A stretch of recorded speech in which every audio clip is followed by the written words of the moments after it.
91 number پر جو علامت ہے وہ یہ ہے کہ تجارتی معاملات کو شرعی قوانین کے مطابق لکھنے والے لوگ نہیں ملیں گے۔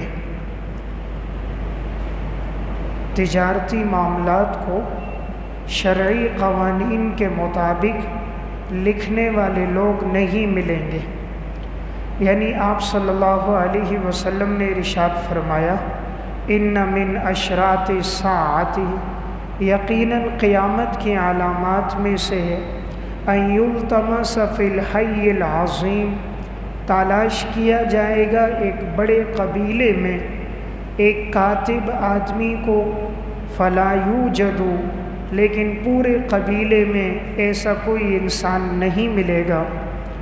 یہ سنن نسائی کی روایت ہے۔ اس میں آپ صلی اللہ علیہ وسلم نے علامت یہ بیان فرمائی کہ قرب قیامت میں بڑا قبیلہ اور بڑا شہر ہوگا، اور انسان اس میں تلاش کرے گا کوئی ایسا آدمی مل جائے جو میرے معاملات کو شریعت کے مطابق لکھ لے، لیکن پورے قبیلے میں ایسا کوئی آدمی نہیں ملے گا۔ جیسے آج ہم دیکھ رہے ہیں انسان جو معاملات کر رہا ہے ان معاملات کو عموماً لکھا نہیں جاتا، اکثر معاملات صرف زبانی ہوتے ہیں، ان معاملات کو تحریری صورت میں نہیں لایا جاتا۔ شریعت کا حکم یہ ہے کہ انسان جو بھی معاملہ کرے اس کو لکھ لے۔ اس کی وجہ یہ ہے کہ بعد میں جھگڑا نہیں ہوتا۔ عموماً جھگڑے کا سبب یہ ہے کہ انسان معاملات کو لکھتا نہیں ہے۔ انسان جب بھی کسی سے کوئی چیز خریدے یا فروخت کرے، دو گواہوں کی صورت میں اس معاملے کو انسان لکھ دے۔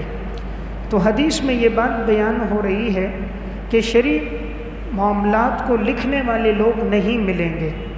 آج ہم دیکھ رہے ہیں اول تو لوگ لکھنا بہت کم جانتے ہیں۔ جب سے موبائل آیا عموماً میسج لکھنے والے تو آپ کو مل جائیں گے، لیکن قلم سے لکھنے والے بہت کم ملیں گے۔ اچھے تعلیم یافتہ ہیں، کسی نے 12 جماعت کسی نے 14 جماعتیں بھی پڑھی ہوتی ہیں، لیکن اردو لکھ نہیں سکتے۔ معاملات کو کس طرح طے کیا جاتا ہے، مدعی کون ہے، مدعا علیہ کون ہے، گواہ کون ہے، معاملہ کتنے مہینے کے لیے ہو رہا ہے، اس معاملے کی نوعیت کیا ہے، یہ تفصیلات لکھنے والے پورے علاقے میں نہیں ملتے۔ اول تو آج لکھنے والے ہی نہیں ملتے۔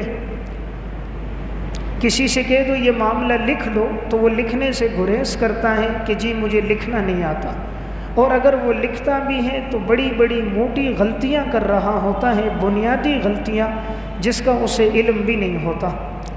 تو آج کے دور میں لکھنے والے لوگ بہت کم رہ گئے۔ تو اول تو ایک وجہ جب سے جدید نئی چیزیں سامنے آتی گئیں تو انسان اس میں اتنا منہمک ہو گیا کہ اپنی اصل تعلیم لکھنا پڑھنا مطالعے سے وہ رہ گیا۔